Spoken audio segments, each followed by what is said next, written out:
नमस्कार दोस्तों, स्वागत है आप सभी का हमारे YouTube चैनल आलोक ज्ञान गंगा में। मित्रों, हम हाजिर हैं मेरी अनजान मोहब्बत का 9वां और अंतिम भाग लेकर के।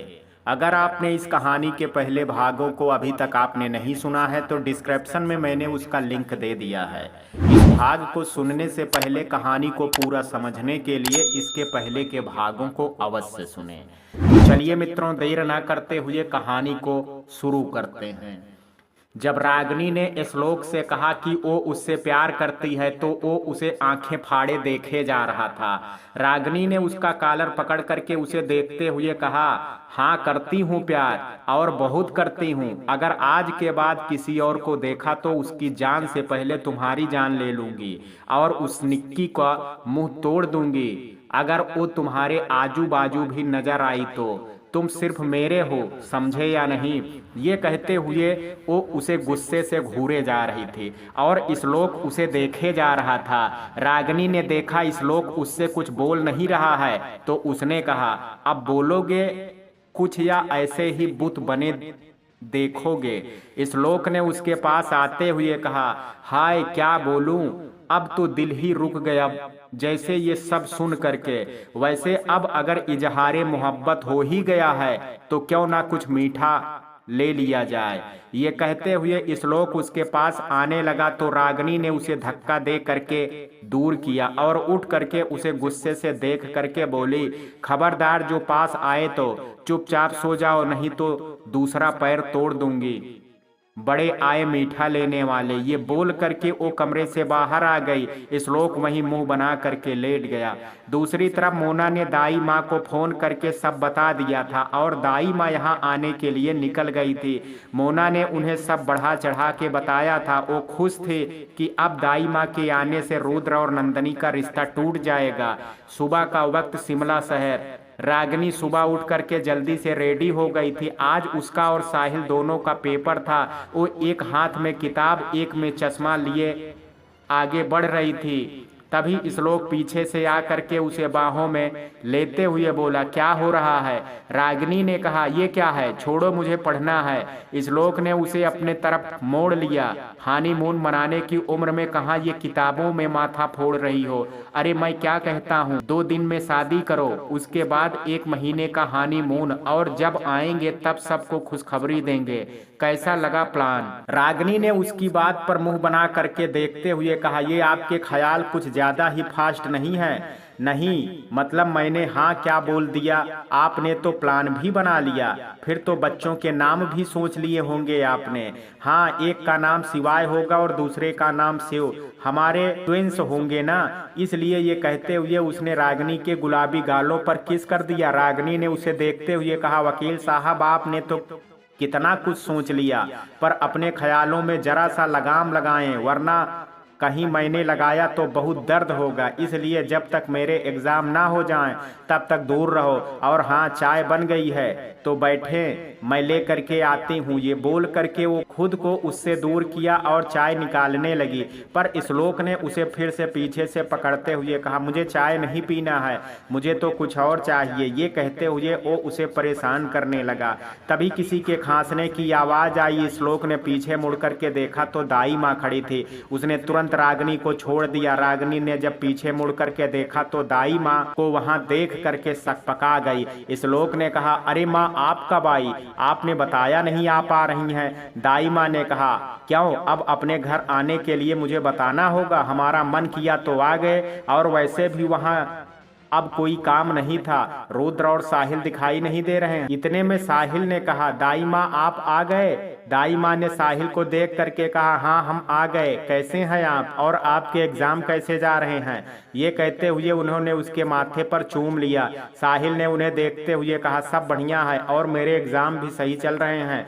साहिल को बाहर ले जाते हुए उन्होंने रागिनी की तरफ देख करके कहा, चाय ले आओ, हम इंतजार कर रहे हैं। ये बोल करके वो बाहर चली गई। उनके जाते ही श्लोक और रागिनी की सांसों में सांस आई। रागिनी ने कहा, तुम चलो मैं ले करके आती हूँ चाय। उसके कहने पर श्लोक बाहर चला गया। रागिनी जल्दी जल्दी चाय कप में निकालने लगी। श्लोक जब बाहर आ करके दाई माँ के पास बैठ गया तो उसने देखा मोना भी वहां थी उसे समझते देर नहीं लगी कि ये सब मोना ने किया है। दाई माँ ने उससे कहा, रुद्र कहाँ है, यहाँ नहीं है क्या? श्लोक बोला, जी नहीं, वो नंदिनी जी के साथ इंदौर में है। आप उन्हें फोन करके कहें कि अपने साथ नंदिनी को यहाँ ले आए, हमें कुछ बात करना है, इसलिए जल्दी आए। दाई माँ के कहने पर श्लोक ने रुद्र और नंदिनी दोनों के पास फोन कर दिया। श्लोक ने मोना को देखा तो उसके चेहरे पर एक अजीब सी मुस्कान थी। श्लोक उस मुस्कान को समझ रहा था, पर उसने अभी कुछ नहीं कहा था क्योंकि दाई माँ ने कुछ पूछा नहीं था। इधर इंदौर में नंदिनी को जब श्लोक का फोन आया और उसने शिमला आने के लिए कहा तो वो सोचने लगी वहां जाए या नहीं। तभी रुद्र ने उसके कमरे में आ करके कहा, हम 1 घंटे में निकलेंगे, इसलिए रेडी रहो। नंदिनी ने हाँ कह दिया। बस कुछ देर में दोनों शिमला जाने के लिए निकल गए। दोनों ही एक दूसरे से बात नहीं कर रहे थे। नंदिनी रुद्र से हर वक्त नजरें चुराने में लगी थी। रुद्र ये महसूस कर रहा था, पर उसने उससे कुछ नहीं कहा था। कुछ वक्त में जब वो लोग घर पहुंचे तो देखा मोना और दाई माँ दोनों ही बैठे थे। रागिनी का एग्जाम था तो वो चली गई थी। श्लोक घर पर ही था। साहिल अपना एग्जाम दे करके आ गया था। रुद्र ने आकर के दाई माँ के पैर छुए तो दाई माँ ने कहा, कैसे हो, सब ठीक है? जी दाई माँ, आप ऐसे अचानक से आई और आपने हम दोनों को ही बुला लिया, ऐसी क्या बात हो गई? रुद्र के ये पूछने पर दाई माँ ने कहा, चलें आप दोनों, हमें आप दोनों से बात करना है। ये सुनते ही रुद्र और नंदिनी दोनों एक दूसरे को देखने लगी। दाई माँ आगे जाते हुए कहा, जल्दी करें। ये सुनते ही रुद्र और नंदिनी दोनों ही अंदर चले गए। उनके जाने के बाद श्लोक ने कहा, तुमने माँ से ऐसा क्या कहा जो वो ऐसे उखड़ी हुई हैं? और उन्होंने नंदिनी जी को भी बुला लिया। मोना ने कहा, वही जो सच था, रुद्र और नंदिनी की शादी का सच, जिसे तुम लोगों ने छुपाना तो चाहा था मगर छुपा नहीं पाए। अब देखो कैसे कुछ वक्त में नंदिनी रुद्र की जिंदगी से निकल जाएगी और मैं उसकी जिंदगी में आऊंगी। श्लोक ने उससे कहा, तुम रुद्र की जिंदगी में पहले भी नहीं थी और ना कभी होगी, और अपने ख्याल से रुद्र का नाम या उसकी जिंदगी में आने के बारे में भूल जाओ। वो अब नंदिनी जी का हो गया है। तुम कुछ भी कर लो, अब कोई उसे अलग नहीं कर सकता है। वो दोनों एक दूसरे के साथ रहने के लिए बने, इसलिए तो मिले हैं। वो देखते जाओ श्लोक कैसे तुम्हारे ख्यालों की दुनिया टूट जाती है, क्योंकि रुद्र पर हक सिर्फ मेरा है और वो मेरा ही रहेगा। मुझसे कोई उसे छीन करके दिखाए, मैं उसकी जिंदगी हराम कर दूंगी। मोना ये कहते हुए मुस्कुरा रही थी। श्लोक और मोना दोनों ही खड़े सबके आने का वेट कर रहे थे। रागिनी भी अपना एग्जाम दे करके आ गई थी। उसने श्लोक से कहा, क्या हुआ, दीदी आ गई क्या? जी, अंदर गई है माँ के साथ। श्लोक के कहने पर रागिनी भी घबराने लगी। ना जाने दाई माँ सब जानने के बाद क्या डिसीजन ले। कुछ देर में जब दाई माँ दोनों के साथ बाहर आई तो श्लोक और रागिनी उन्हें देख रहे थे। दाई माँ ने कहा, इन दोनों की शादी को हम एक मौका देना चाहते हैं मोना। ये सुनकर के मोना का मुंह उतर गया और गुस्सा आ गया, पर रागिनी और श्लोक दोनों ही खुश थे। आप ऐसा कैसे कर सकती हैं? आपने कहा था कि आप इस शादी को तुड़वा देंगी, नहीं रहने देंगी ये शादी, तो क्यों किया आपने? और ये लड़की रुद्र के लायक नहीं है। दाई माँ ने उससे कहा, कौन किसके लायक है ये मुझसे अच्छा कोई नहीं जानता है मोना। और मुझे नंदिनी रुद्र के लिए पहले दिन से पसंद थी, इसलिए मैं इस शादी को मानती हूँ और इसमें नंदिनी और रुद्र को रहने की परमिशन देती हूँ।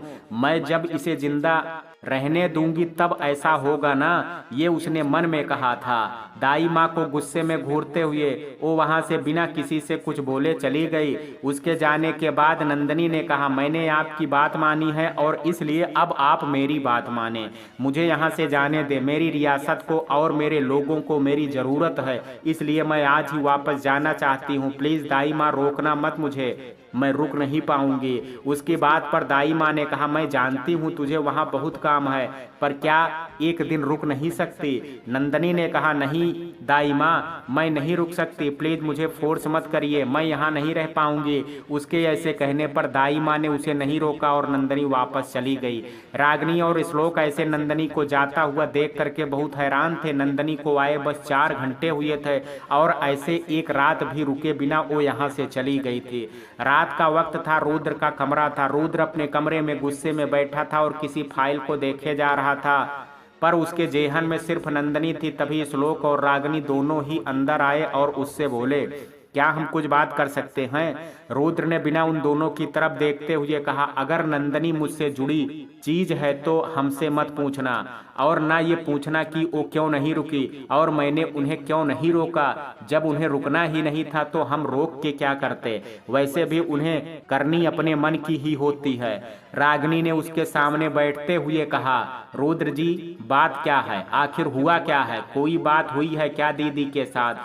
कुछ कहा उन्होंने या आपने उनसे कुछ कहा है? बताएं तो सही, आखिर आप दोनों के बीच में क्या हुआ है? क्यों दीदी नहीं रुकी और ऐसे चली गई? कोई तो बात होगी ना जिससे दीदी नाराज हैं और वो चली गई। रुद्र ने उठते हुए कहा, नाराज नहीं है वो, खुद को मुझसे दूर कर रही हैं, नजरें चुरा रही हैं, सच को एक्सेप्ट नहीं कर पा रही हैं। बस जो उनके दिमाग में मोना है खुद को बांध रही हैं। मैंने उनके सामने सब चीज रख दिया, अपने दिल का सारा हाल बता दिया, पर उन्होंने बहुत बेरहमी से उसे कुचल दिया और मुझे बोली उन्हें मुझसे प्यार नहीं है, वो इस शादी को सिर्फ अपनी रियासत के लिए रखना चाहती हैं। बोली उनके दिल में कुछ भी नहीं है मेरे लिए, वो सिर्फ एक अच्छी दोस्त हैं हमारी। मैंने उनके हंसने बोलने को प्यार समझ लिया था। जैसे मैं तो बेवकूफ हूँ, मुझे प्यार और दोस्ती में फर्क ही नहीं पता है, बस वो ही जानती हैं सब कुछ। रागिनी और श्लोक उसकी बात को सुन करके खामोश एक दूसरे को देख रहे थे। रागिनी ने कहा, उन्होंने कहा तो आपने मान लिया और चुपचाप छोड़ दिया उन्हें अपने मन का करने के लिए? अरे रुद्र जी,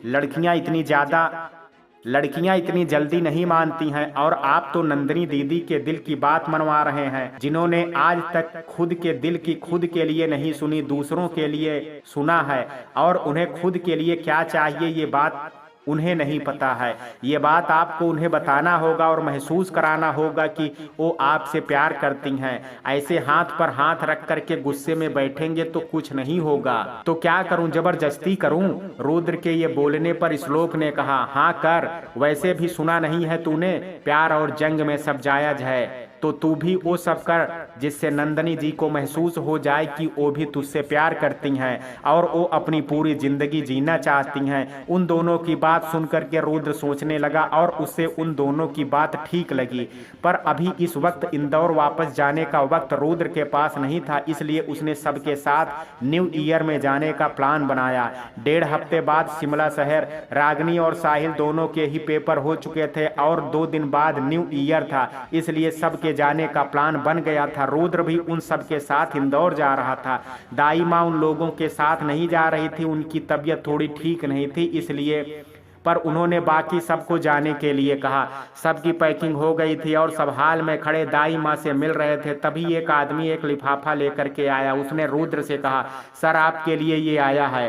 रुद्र ने उसके हाथ से लिफाफा लिया और अपनी जेब में रख लिया। उसने सोचा जाते वक्त गाड़ी में पढ़ लेगा। सब दाई माँ से मिल करके इंदौर के लिए निकल गए। रुद्र ने जब उस लिफाफे को खोल करके देखा तो उसमें नंदिनी के डिवोर्स पेपर थे, जिसे देख करके रुद्र काफी शॉक्ड था। जब रुद्र ने देखा कि लिफाफे में नंदिनी का भेजा हुआ डिवोर्स पेपर था तो उसे गुस्सा आ गया। उसने पेपर को अंदर रखा और खुद से बोला, बहुत गलत किया आपने इसे भेज करके, मैं अब आपको इस रिश्ते को खराब नहीं करने दूंगा। ये कहते हुए वो खिड़की से बाहर देखे जा रही थी। सब कोई कुछ देर में इंदौर में थे। जब रुद्र महल में आया तो उसने देखा कि नंदिनी कहीं नजर नहीं आ रही थी। रागिनी को देख करके सबने प्रणाम किया। उसने एक नौकर से कहा, दीदी दिखाई नहीं दे रही हैं, कहाँ हैं वो? नौकर ने कहा, जी रानी साहिबा तो कारखाने गई हैं, शाम तक आएंगी। ये बोल करके वो उसका सामान लेकर के चला गया। ये सुन करके रुद्र ने दूसरे नौकर से कहा, मेरा सामान रानी साहिबा के कमरे में रखवा दो। ये बोल करके उसने सामान दे दिया। नौकर सामान लेकर के चला गया। रुद्र को नंदिनी से मिलना था पर नंदिनी थी नहीं, इसलिए उसने वेट करना ही जरूरी समझा। रागिनी, श्लोक और साहिल के साथ अंदर चली गई। रुद्र हाल में बैठ गया और अपना काम करने लगा। शाम का वक्त था महल में। शाम को जब नंदिनी काका के साथ वापस आई तो उसने देखा रागिनी, श्लोक, साहिल और रुद्र हाल में बैठे हुए हैं और चाय पी रहे थे। साहिल ने रागिनी को देखा तो दौड़ करके उसके पास आया। नंदनी ने उसे अपनी गोद में उठा करके गालों पर चूमते हुए कहा, कैसा है हमारा हीरो? साहिल ने उसे पकड़ते हुए कहा, बहुत अच्छा, आप कैसे हो? नंदनी उसे लेकर के सबके पास आते हुए बोली, मैं भी बहुत अच्छी हूँ। ये कहते हुए उस सबके पास आ गई। रागिनी ने उसे देख करके कहा, दीदी कैसी हो आप? मैंने आपको बहुत मिस किया। ये कहते हुए वो उसके गले लग गई। नंदनी ने उसे गले लगाए हुए कहा, श्लोक जी के रहने के बाद भी आप हमें मिस कर रही हैं? इस बात पर रागिनी ने उसे देखते हुए कहा, आपकी जगह कोई नहीं ले सकता, श्लोक जी भी नहीं। उसकी बात सुन करके नंदनी मुस्कुरा दी। रुद्र नंदनी को घूरे जा रही थी। नंदनी के सबके साथ वहीं बैठ गई और बातें करने लगी। रुद्र उठ करके कमरे में चला गया। नंदनी समझ रही थी रुद्र के ऐसे बर्ताव को, पर उसने कुछ बोला नहीं। कुछ देर बात करने के बाद नंदनी अपने कमरे में चली गई। जब वो कमरे में गई तो कोई भी कमरे में नहीं था। उसने अपना फोन रखा और दरवाजा बंद किया। अपने से हार उतार करके ड्रेसिंग टेबल पर रख दिया और झुमके भी उतार करके साइड में रख दी। वो कपड़े उतार ही रही थी कि तभी उसकी नजर आईने पर गई, जिसमें उसने रुद्र को खड़े देखा तो पीछे मुड़ के बोली, आप यहाँ क्या कर रहे हैं? रुद्र उसके पास आते हुए कहा, किसके कहने पर आपने डिवोर्स पेपर भेजा है?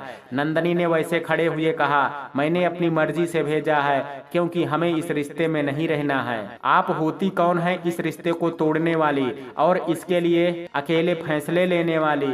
ये कहते हुए वो नंदनी के पास आ गया और उसके सामने खड़े होकर के उसकी आंखों में देखने लगा। नंदनी उससे दूर जाते हुए बोली, मुझे इस रिश्ते को तोड़ने के लिए किसी से पूछने की जरूरत नहीं है।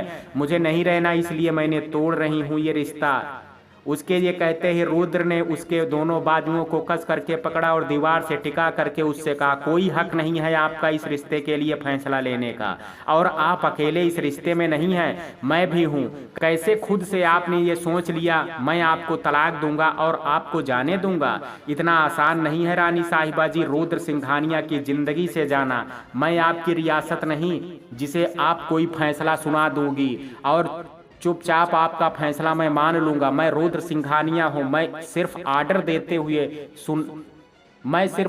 देता हूं, सुनने की आदत नहीं है मुझे। नंदनी ने उसका हाथ हटाने की कोशिश करते हुए कहा, मैं आपको फैसला सुना चुकी हूं। मैं बस जो चाहती हूं वो बता रही हूं। मैं आपके साथ नहीं रहना चाहती, इसलिए ये भेजा है, आप साइन कर दें बस।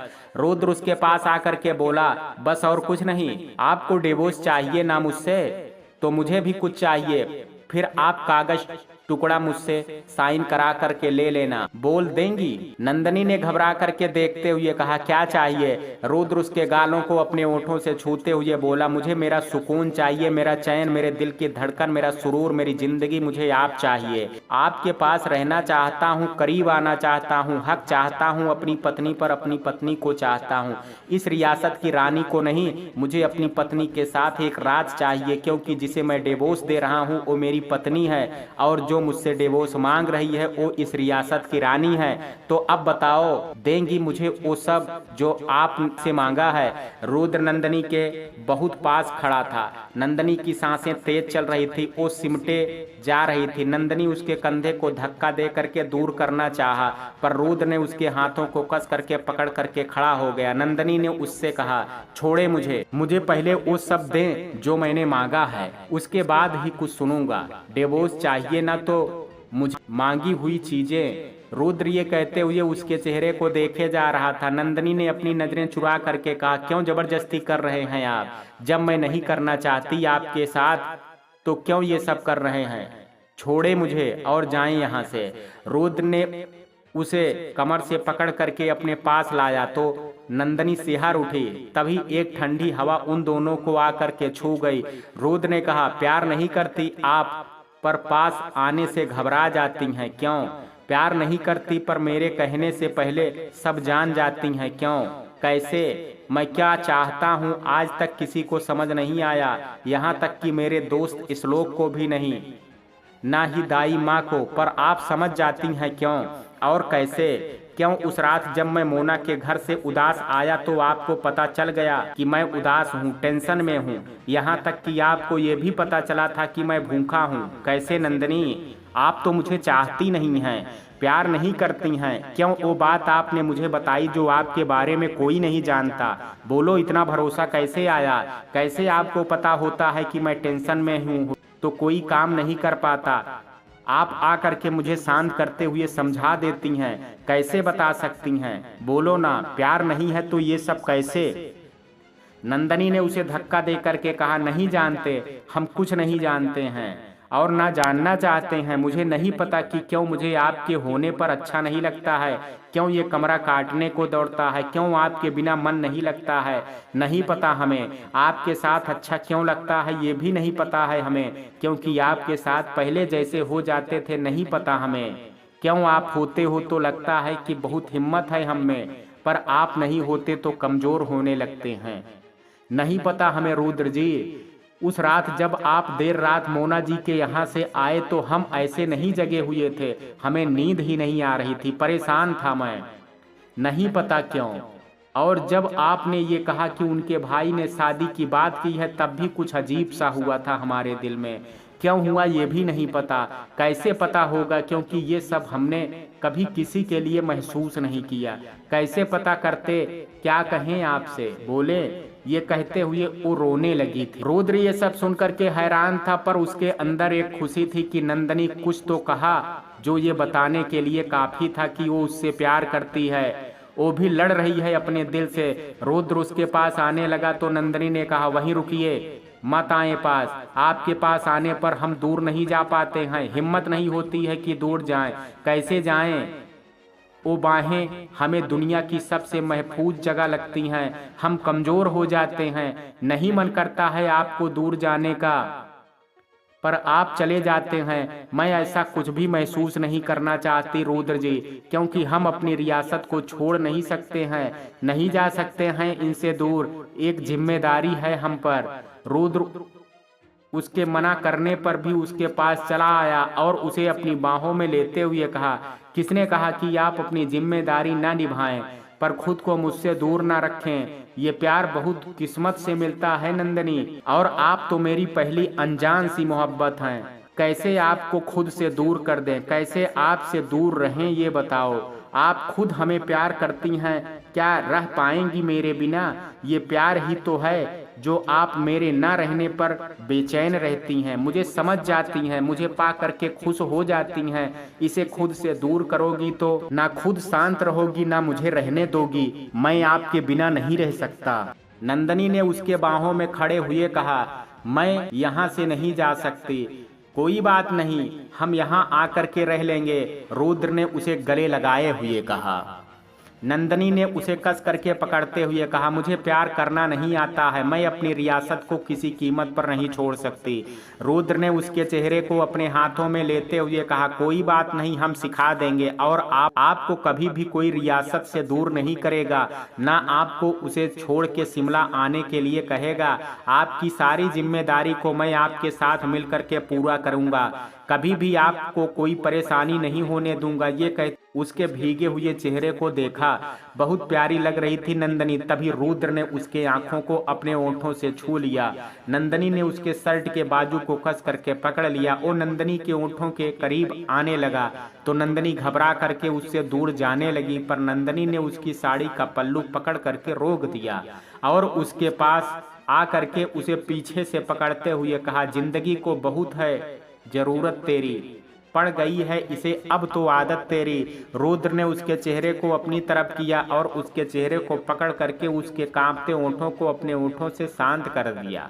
आज रुद्र को उसका प्यार और दिल की शांति मिली थी, और नंदनी को भी अपना प्यार उसका साथ मिला था। दोनों की अधूरी जिंदगी पूरी हो चुकी थी, लेकिन अभी कोई था इस जिंदगी में तूफान लाने वाला था, और वो थी मोना। शिमला बैठी मोना दाई माँ के कहने पर कि वो रुद्र और नंदनी के रिश्ते के लिए मान गई हैं। तब से उसके दिमाग में गुस्सा भर आया था। उसे अब अपने आदमी से पता चला कि दाई माँ अकेले हैं, तो उसने अपने आदमी से बोल करके उन्हें उठा लेने को कहा। पर रुद्र के घर आकर के जब उन्हें ला पाना नामुमकिन था, इसलिए वो सही वक्त देख रहा था, और वो उस वक्त उसे मिला जब शाम को दाई माँ मंदिर गई। वहीं से उसने उन्हें किडनैप कर लिया और मोना के पास ले गया। दाई माँ की आंखें खुली थी। उन्होंने खुद को बंधा हुआ पाया और सामने मोना को नशे की हालत में गुस्से में बैठे देखा। उन्होंने उसे देखते हुए कहा, ये सब क्या है? तुमने मुझे ऐसे बंधक क्यों बना रखा है? तुम पागल हो गई हो? खोलो मुझे। मोना उसकी बात सुन करके गिलास जो कि पी रही थी उसकी बोतल को फर्श पर फेंकते हुए कहा, चुप कर बुढ़िया। अरे तुझे तो मैं 1 मिनट में मार, पर ना जाने क्यों रुद्र ने तुझे सर पर बैठा रखा है, वरना तेरी जैसी 2 कौड़ी की दाई की मेरे सामने क्या औकात है। तूने मुझे रिजेक्ट किया उस नंदनी के लिए। आखिर क्या है उसमें ऐसा जो तुझे इतना पसंद करता है? और तू होती कौन है मुझे मोना को रिजेक्ट करने वाली? अब तुझे पता चलेगा कि जब मोना को कोई रिजेक्ट करता है तो क्या होता है। पर उससे पहले मैं उस नंदनी को मारूंगी यहीं बुला करके। वो ये बोल ही रही थी कि तभी उसका भाई आ गया। उसने दाई माँ को बंधा हुआ देखा तो उससे बोला, मोना ये क्या कर रही हो तुम? रुद्र को पता चला तो तुम भी नहीं सोच सकती वो हश्र क्या करेगा तुम्हारा। इन्हें जल्दी से खोलो और जाने दो। बोल करके वो खोलने जाने लगा तो दाई माँ पर मोना ने उसका हाथ पकड़ करके रोकते हुए कहा, नहीं, इसे कोई नहीं खोलेगा। मैं इसके जरिए उस नंदनी को यहाँ बुलाऊंगी, अपने रुद्र से शादी करूंगी और फिर इस बुढ़िया को और उस नंदनी को मारूंगी, इसलिए इसे यहीं रहने होगा। उसका भाई उसे समझा रहा था पर उसने उसकी एक नहीं सुनी। जब उसके भाई ने उसे गुस्से में एक थप्पड़ मारा तो मोना गुस्सा में आ गई। उसके भाई ने कहा, तुम्हारे पागलपन में तुम्हारा दिमाग खराब हो गया है। तुम्हें ये नहीं समझ आ रहा कि तुम किस मुसीबत को अपने गले लगा रही हो। मैंने तुम्हें हमेशा समझाया कि अकल से काम लो और बात को समझो, पर तुमने हर बार बेवकूफ़ी की और मैं अब तुम्हारी बेवकूफ़ी में तुम्हारा साथ नहीं दे सकता, इसलिए चुपचाप दाई माँ को जाने दो। ये बोल करके वो दाई माँ को खोलने लगा, पर तभी उसके सर पर एक जोरदार वार हुआ। उसने जब पीछे मुड़ करके देखा तो मोना गुस्से में आग बबूला हुए हाथ में मोटा सा राड लिए खड़ी थी। उसने एक और वार उसके सर पर किया जिससे वो वहीं पर गिर गया और मर गया। दाई माँ ने ये देख करके उससे कहा, तुमने अपने भाई को ही मार डाला, कैसी बहन हो तुम? अरे वो सगा भाई था तुम्हारा, तुम ऐसे कैसे कर सकती हो? चुप कर। मेरे रास्ते में जो भी आया उसे मैं आज छोड़ने वाली नहीं हूँ, चाहे वो कोई भी हो। ये कहते हुए वो अपने मरे भाई को देखे जा रही थी। सुबह का वक्त महल में नंदनी नहा करके अपने गीले बालों को झटक रही थी। उसका पानी जब रुद्र के चेहरे पर जा रहे थे, रुद्र की नींद खुली तो उसने सूरज की रोशनी में नंदनी को देखा तो होश आ गया। वो धीरे से उठ करके उसके पास आकर के उसको पकड़ते हुए बोला, वैसे आप मुझे उकसा रही हैं, मैंने क्या किया है? मैंने तो आपको परेशान भी नहीं किया। ये कहते हुए वो उसकी तरफ मुड़ करके उसे देखने लगी तो रुद्र ने उसके गीले बालों को कान के पीछे करते हुए कहा, अब आपको कुछ करने की क्या जरूरत है जब आपका चेहरा इतना कुछ कर देता है। वैसे आधी सुबह आपको यूं देख करके अच्छी हो गई है, अब बाकी आपको आगे देख करके हो जाएगी और न्यू ईयर भी अच्छा हो जाएगा अगर आप कुछ इस गुलाबी ओंठों से दे देती हैं तो। नंदनी ने उससे कहा, छोड़ें हमें, अभी कोई आ जाएगा ना तो पता चलेगा। ये कहते हुए वो खुद उसे छुड़ाने लगी, पर रुद्र उसे छोड़े तब ना। तभी रुद्र का फोन बजा तो नंदनी ने कहा, जाएं, आपका फोन बज रहा है, देखें कोई इंपॉर्टेंट कॉल होगी। उसके ये कहने पर रुद्र ने कहा, ऐसे नहीं, पहले कुछ दो फिर जाऊंगा। उसके कहने पर नंदनी ने उसके गालों पर किस कर दिया और उसको धक्का दे करके जाने के लिए कहा। रुद्र ने फोन उठा करके नंदनी को देखते हुए कहा, हेलो कौन? उधर से उसके एक आदमी की आवाज आई, सर दाई माँ किडनैप हो गई हैं। ये सुनते ही रुद्र हैरानी से बोला, क्या? पर कैसे? तुम सब के रहते हुए वो किडनैप कैसे हुई? सर वो मंदिर गई थी, वहीं से किसी ने उन्हें किडनैप कर लिया। उस आदमी की बात सुनकर के रुद्र घबरा गया और उससे बोला, उन्हें खोजो, मैं आ रहा हूँ वहां पर। ये बोल करके उसने फोन वहीं रख दिया कि मोना की कॉल आ गई। उसने मोना की कॉल उठा ली। मोना, मैं बाद में बात करता हूँ, ये कह करके वो फोन रखता है। उससे पहले मोना ने कहा, दाई माँ को खोज रहे हो? रुद्र, मेरे पास हैं दाई माँ। ये सुनते ही रुद्र हैरान हो गया। उसने कहा, पर तुम्हारे पास क्या कर रही हैं दाई माँ? मोना ने कहा, बस जरूरत थी उनकी तो ले आए। वैसे अगर तुम चाहो तो मैं दाई माँ को छोड़ सकता हूँ। अगर तुम मुझे नंदनी को दे दो तो, और तुम खुद मुझसे शादी कर लो, बस ये दो बात मान जाओ। मैं अपने घर पर हूँ, अगर मंजूर हो तो बता देना, मैं दाई माँ को घर भेज दूंगी। ये बोल करके उसने फोन कट कर दिया। रुद्र हेलो हेलो करता रह गया पर कोई जवाब नहीं आया। मोना ने फोन कट कर दिया तो रुद्र ने फोन देखते हुए गुस्से से बिस्तर पर फेंक दिया। नंदनी ने उसे ऐसे परेशान और गुस्से में देखा तो उससे कहा, क्या हुआ रुद्र जी, क्या बात है? रुद्र ने कहा, मोना ने दाई माँ को किडनैप कर लिया है, उसने छोड़ने के लिए शर्त रखी है। नंदनी ने कहा, कौन सी शर्त रखी है, क्या बोल रही है? रुद्र ने कहा, वो चाहती है मैं आपको उसके पास दे दूं और उससे जा करके शादी कर लूं, तब वो दाई माँ को छोड़ देगी। दाई माँ को इस वक्त उसके घर पर है। तभी श्लोक की आवाज आई, क्या क्या माँ को मोना ले गई है? पर क्यों?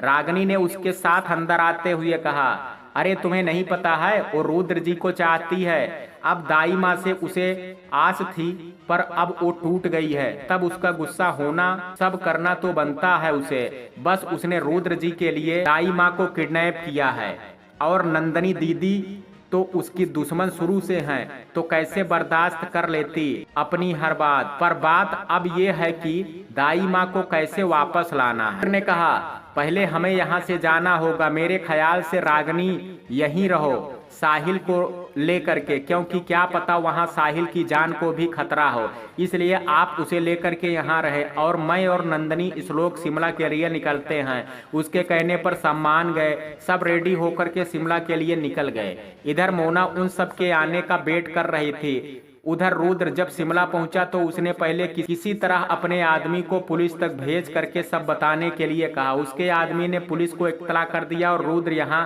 प्लान बना रहा था। नंदनी ने उससे कहा, रुद्र जी हमें लगता है हमें उसकी बात मान लेनी चाहिए और हमें उसके पास चले जाना चाहिए। रुद्र ने कहा, आप पागल हैं, दाई माँ की जान खतरे में है, अब हम आपकी भी जान खतरे में नहीं डाल सकते हैं, ऐसा हरगिज नहीं करने वाले। आओ हमारी पूरी बात तो सुने, फिर कहना कि क्या करना है क्या नहीं करना है। ये बोल करके उसने अपना पूरा प्लान बताया तो श्लोक ने कहा, रुद्र मेरे ख्याल से नंदनी जी ठीक कह रही हैं। रुद्र ने कहा, वो तो ठीक है पर इनकी जान को नहीं खतरा होगा। श्लोक ये क्यों नहीं समझ रहा है, क्या पता वो इन सब में दाई माँ को भी हार्म कर दे, तब क्या करेंगे? श्लोक ने कहा, कुछ नहीं होगा, तुम बस अच्छा सोच और ये बाकी मुझ पर छोड़ दो, मैं देख लूंगा। उसके कहने पर रुद्र मान गया था। नंदनी और रुद्र दोनों ही मोना के घर जाने के लिए रेडी हुए। मोना घर में बैठी थी, जब डोर बेल बजी तो उसने एक नौकर से गेट खोलने के लिए कहा। रुद्र और नंदनी सामने थे। नौकर उन दोनों को अंदर लेकर के आ गया। उन्हें देख करके मोना ने कहा, वाह रुद्र, तुमने तो मेरी बात बहुत आसानी से मान लिया। चलो कोई बात नहीं, अब जब तुम मान ही गए हो तो मुझे और कुछ नहीं चाहिए। रुद्र ने उसे देखते हुए कहा, दाई माँ कहाँ है? तुमने कहा था कि मैं आ जाऊंगा तो तुम दाई माँ को छोड़ दोगी, तो उन्हें सामने लेकर के आओ। मोना ने उठते हुए कहा, इतनी जल्दी भी क्या है रुद्र, एक बार तुम इसे तलाक दे दो और मुझसे शादी कर लो, बस उसके बाद दाई माँ को ले जाना अपने साथ और साथ में मुझे भी। चलो इस पेपर पर साइन कर दो। रुद्र ने कहा, तुम पागल हो गई हो मोना, क्या कर रही हो तुम? तुम्हें पता भी है तुम्हारे भाई ने तुम्हें बताया नहीं कि मुझसे टकराना कितना बुरा होता है। अगर तुम्हारा भाई होता तो शायद तुम्हें ये पागलपन करने से रोक देता, लेकिन तुम्हें अभी समझाने का असर नहीं होगा। हुए कहा, उन्होंने भी बहुत कोशिश किया पर मैंने उन्हें शांत कर दिया, अब वो कभी नहीं बोल सकते हैं, इसलिए उनकी बात छोड़ो तुम। रुद्र ने कहा, मतलब कहाँ है वो? मोना ने कहा, वो अब इस दुनिया में नहीं रहे, वो मेरी बात नहीं मान रहे थे, मैंने उन्हें मना किया दाई माँ को मत छोड़ो, पर वो तो तुमसे डर करके उन्हें आजाद करने वाले थे। वो मुझे समझाने लगे पर मुझे उनकी बकवास नहीं सुनना था, इसलिए मार डाला।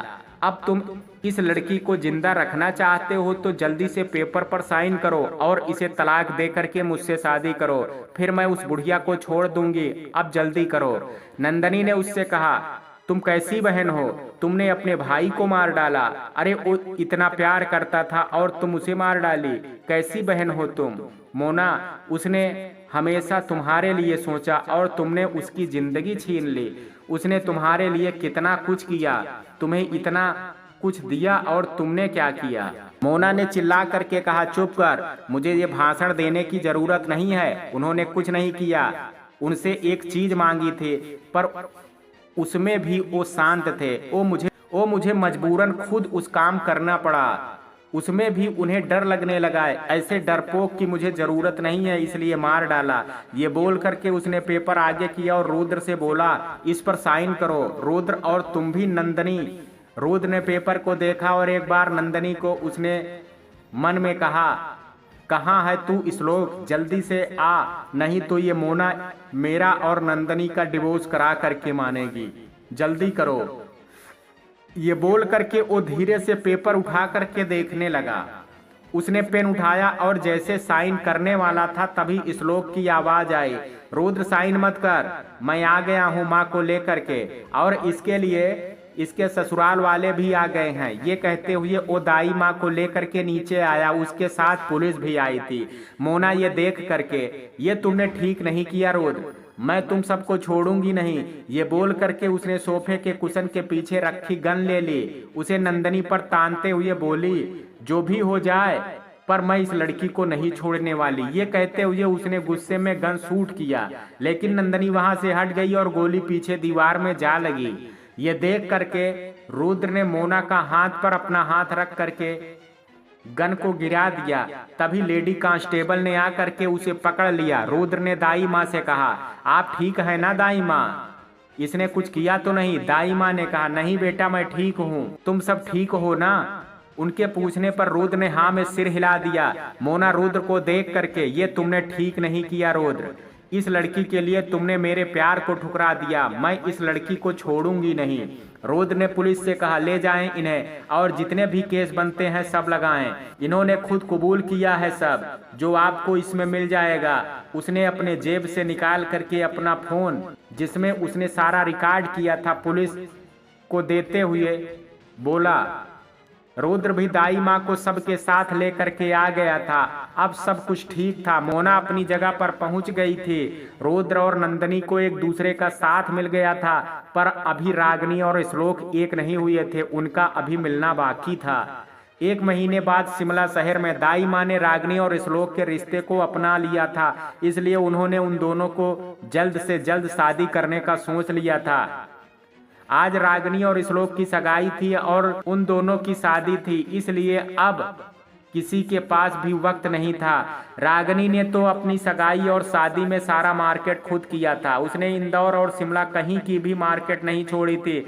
उसने जितनी तैयारी की थी उतना तो किसी ने नहीं किया था। शादी इंदौर से हो रही थी, वैसे ही जैसे राजघराने में होती थी। महल दुल्हन से भी ज्यादा सजाया गया था और इस बीच रुद्र और नंदनी दोनों ही अलग थे, क्योंकि रुद्र महल में कुछ दूरी पर बने नंदनी और रागिनी के पापा के फार्म हाउस पर थे। सारे बाराती वहीं रुके थे। रुद्र को नंदनी से मिलने का मौका ही नहीं मिल पा रहा था। बेचारे की हालत खराब थी, पर करता भी क्या, काम जो इतना था। इधर नंदनी एक काम खुद खड़े होकर के देख रही थी। रागिनी गहने से लेकर के कपड़े तक उसने खुद खड़े होकर के देख लिया था। उसने कोई कमी नहीं छोड़ी थी। उसकी शादी में बनारस से साड़ी आई थी, राजस्थान से लहंगे आए थे और भी ना जाने कहां से क्या क्या सामान मंगवाया गया था। जैसे शादी उसके पिता ने उन दोनों के लिए सोचा था, वैसा ही शादी वो रागिनी के लिए करवा रही थी। नंदनी खड़ी होकर के बाहर के गुलाब से की। तभी रागिनी ने कहा, दीदी मैं अभी 1 घंटे में आ जाऊंगी, तब तक मेकअप वाली आ जाएगी। बस गई और आई। ये बोल करके वो बिना कुछ सुने बस वहां चली गई। नंदनी उसे आवाज देते रह गई, पर उसने नहीं सुना। नंदनी वापस से काम में लग गई। रागिनी अपने पापा के फार्म हाउस पर पहुंच गई तो उसे सामने ही दाई माँ दिख गई। उसने जा करके उनका हाथ पकड़ा और उनसे बोली, मुझे आपसे और रुद्र जी से बहुत इंपॉर्टेंट बात करनी है, चले जल्दी से। ये बोल करके वो दाई माँ को अपने साथ ले गए। रुद्र भी उसे अंदर मिल गया। उसने रुद्र से कहा, जीजा जी चले, कुछ काम है। ये बोल करके वो उसे अपने साथ ले गई। जब वो उन दोनों को कमरों में ले गई तो रुद्र ने कहा, क्या हुआ रागिनी, ऐसे क्यों लेकर के आई हो हमें? रागिनी ने कहा, वो इसलिए क्योंकि मुझे आप दोनों से बहुत जरूरी बात करना था। दाई माँ ने कहा, क्या हुआ, सब ठीक तो है ना, कोई बात तो नहीं है? रागिनी ने कहा, नहीं माँ, कुछ नहीं हुआ है, बस हम ये बोल रहे थे क्यों ना मेरे साथ दीदी और जीजा जी वापस से शादी करा दी जाए। अब देखें, इन दोनों की शादी ऐसी हुई कि दीदी तो अपनी शादी को एंजॉय ही नहीं कर पाई।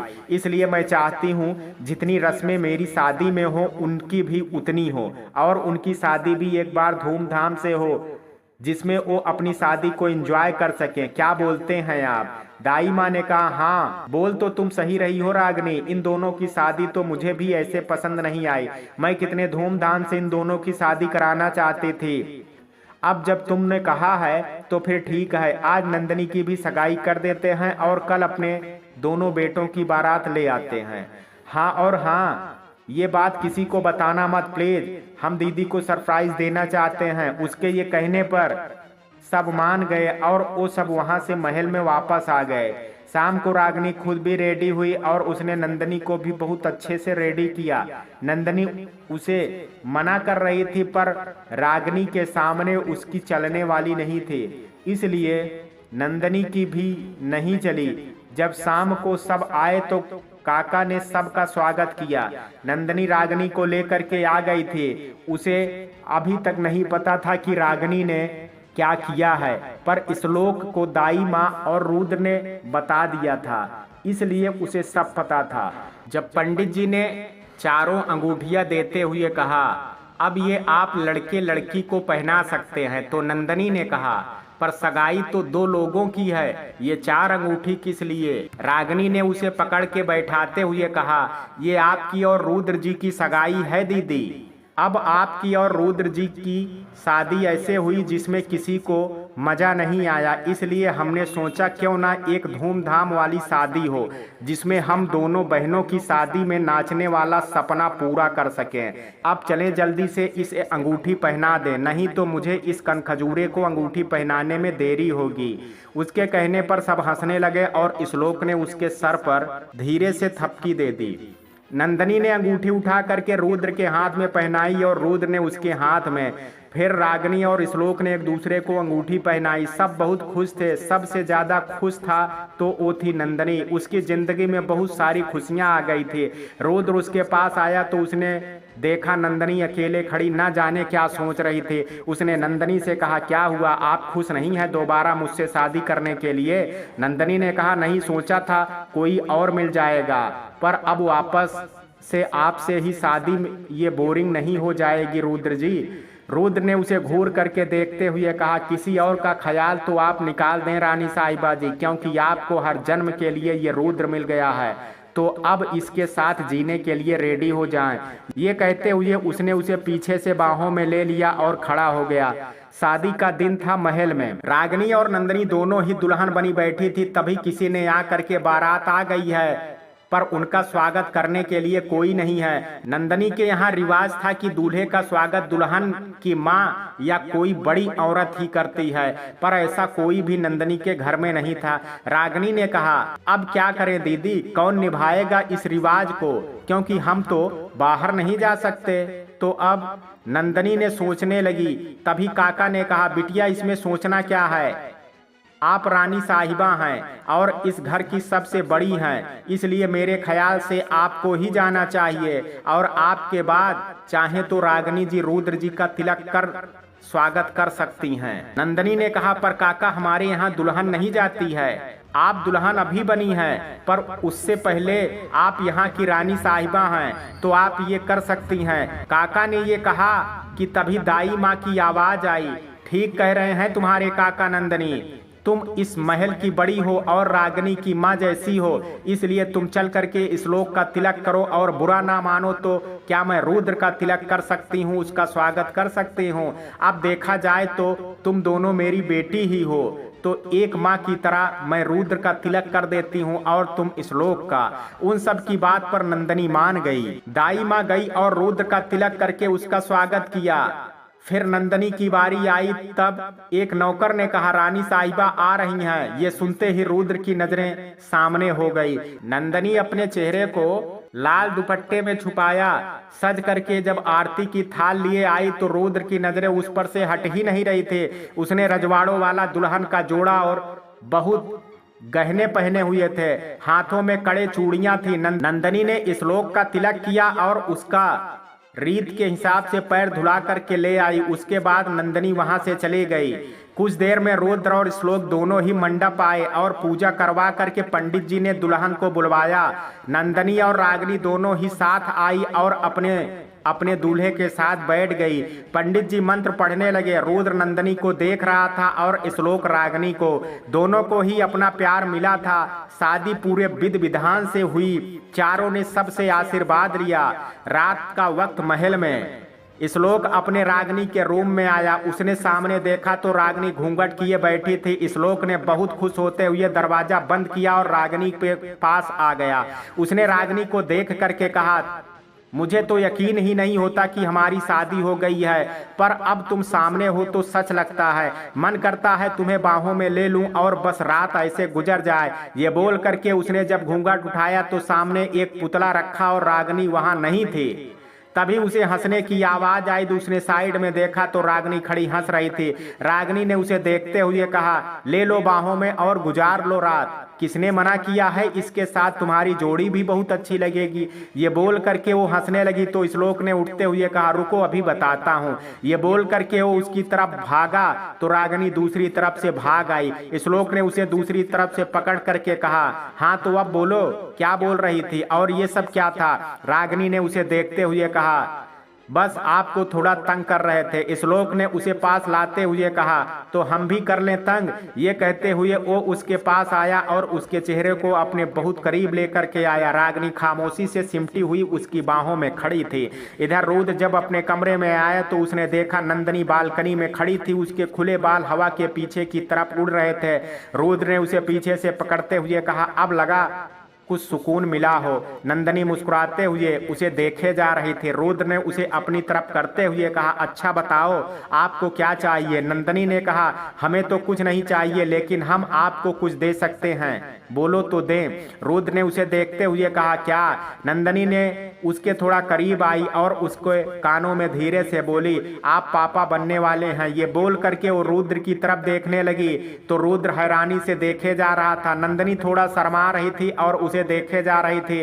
रुद्र ने खुश होते हुए कहा, सच में। हाँ, आज सुबह ही रिपोर्ट आई है, सोचा आपको सबसे पहले बता दें। उसके ये कहते ही रुद्र उसे बाहों में उठा लिया और बोला, थैंक यू ये खुशी मुझे देने के लिए और खुद को मेरी जिंदगी में लाने के लिए। शुक्रिया मेरी रानी साहिबा। ये कहते हुए रुद्र बहुत खुश था और उसकी बाहों में नंदनी।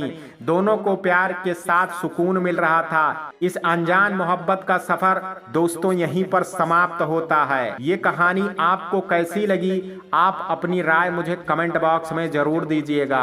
वीडियो पसंद आया हो तो वीडियो को लाइक शेयर, अगर चैनल पर पहली बार विजिट कर रहे हैं तो कृपया चैनल को सब्सक्राइब करना ना भूलें।